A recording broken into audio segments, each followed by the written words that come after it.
ವಿದೇಶ ಪ್ರವಾಸದಲ್ಲಿ ಇರುವಂತ ದರ್ಶನ್ಗೆ ಬೇಲ್ ಟೆನ್ಷನ್ ಶುರುವಾಗಿದೆ. ಸುಪ್ರೀಂ ಕೋರ್ಟ್ನಲ್ಲಿ ಇಂದು ಬೇಲ್ ಭವಿಷ್ಯ ನಿರ್ಧಾರ ಆಗೋ ಅಂತ ಇದೆ.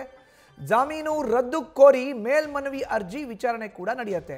ದರ್ಶನ್, ಪವಿತ್ರ ಗೌಡ ಸೇರಿ 7 ಆರೋಪಿಗಳಿಗೆ ಈಗ ಟೆನ್ಷನ್ ಶುರುವಾಗಿದೆ.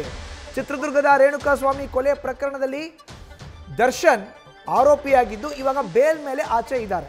ಸುಪ್ರೀಂ ಕೋರ್ಟ್ನಲ್ಲಿ ಇಂದು ಬೇಲ್ ಭವಿಷ್ಯ ನಿರ್ಧಾರ ಆಗುವಂಥದ್ದಿದೆ. ವಿದೇಶ ಪ್ರವಾಸಕ್ಕೆ ಕೂಡ ತೆರಳಿದ್ದಾರೆ. ಶೂಟಿಂಗ್ ಹಿನ್ನೆಲೆಯಲ್ಲಿ ಜಾಮೀನು ರದ್ದು ಕೋರಿ ಮೇಲ್ಮನವಿಯನ್ನ ಅರ್ಜಿ ವಿಚಾರಣೆ ಏನಿದೆಯಲ್ಲ ಆ ಅರ್ಜಿ ವಿಚಾರಣೆ ಇವತ್ತಾಗುತ್ತೆ. ದರ್ಶನ್, ಪವಿತ್ರ ಗೌಡ ಸೇರಿದಂತೆ 7 ಆರೋಪಿಗಳಿಗೆ ಈಗ ಟೆನ್ಷನ್ ಶುರುವಾಗಿದೆ. Darshan the devil cinema shooting ಆಗಿ ಥೈಲ್ಯಾಂಡ್ಗೆ ತೆರಳಿದ್ದಾರೆ. ಥೈಲ್ಯಾಂಡ್ನಲ್ಲಿ ದರ್ಶನ್ ಬೀಡು ಬಿಟ್ಟಿದ್ದಾರೆ ಚಿತ್ರತಂಡದ ಜೊತೆ. ಇನ್ನು ಅವರ ಬೇಲ್ ಭವಿಷ್ಯ ಇವತ್ತು ಸುಪ್ರೀಂ ಕೋರ್ಟ್ನಲ್ಲಿ ಅರ್ಜಿ ವಿಚಾರಣೆ ಇರೋದ್ರಿಂದ ಏನಾಗುತ್ತೆ ಅನ್ನೋದು ಗೊತ್ತಾಗುತ್ತೆ. ಸೊ ಒಂದು ಕಡೆ ಸಿನಿಮಾ ಶೂಟಿಂಗ್ನಲ್ಲಿ ಬ್ಯುಸಿ ಆಗಿದ್ರೆ ನಟ ದರ್ಶನ್, ಇತ್ತ ಬೇಲ್ ಟೆನ್ಷನ್ ಕೂಡ ಇದೆ. ಜಾಮೀನು ರದ್ದು ಕೋರಿ ಸುಪ್ರೀಂ ಕೋರ್ಟ್ಗೆ ಮನವಿಯನ್ನು ಸಲ್ಲಿಕೆ ಮಾಡಲಾಗಿದೆ. ಸರ್ಕಾರದ ಪರ ವಕೀಲರಿಂದ ಈ ಅರ್ಜಿ ಸಲ್ಲಿಕೆ ಮಾಡಲಾಗಿದೆ. ಸೊ ಹೀಗಾಗಿ ಇವತ್ತು ಬೇಲ ಜೈಲ ತೀರ್ಮಾನ ಆಗುತ್ತೆ. ಹೀಗಾಗಿ ದರ್ಶನ್ಗೆ ಈಗ ಟೆನ್ಷನ್ ಶುರುವಾಗಿದೆ.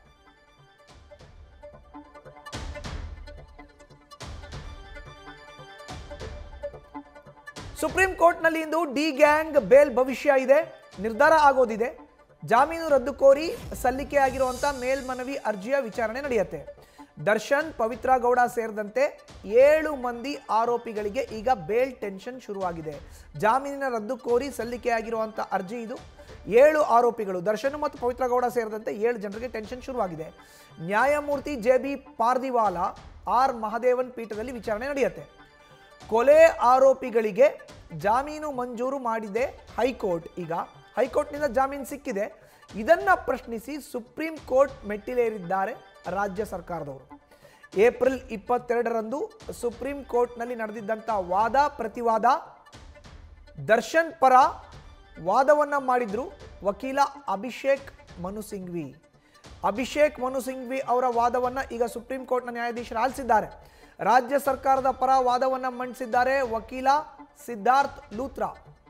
ವಾದ ಪ್ರತಿವಾದ ಆಲಿಸಿ ಇಂದಿಗೆ ಅರ್ಜಿಯ ವಿಚಾರಣೆಯನ್ನು ಮುಂದೂಡಿಕೆ ಮಾಡಿತು ಸುಪ್ರೀಂ ಕೋರ್ಟ್. ಇಂದು ಸುಪ್ರೀಂ ಕೋರ್ಟ್ನಲ್ಲಿ ನಡೆಯಲಿದೆ ಮಹತ್ವದ ವಿಚಾರಣೆ. ನ್ಯೂಸ್ ಫಸ್ಟ್, ನಿರ್ಭೀತಿಯಿಂದ ನಿಮ್ಮ ಪರವಾಗಿ.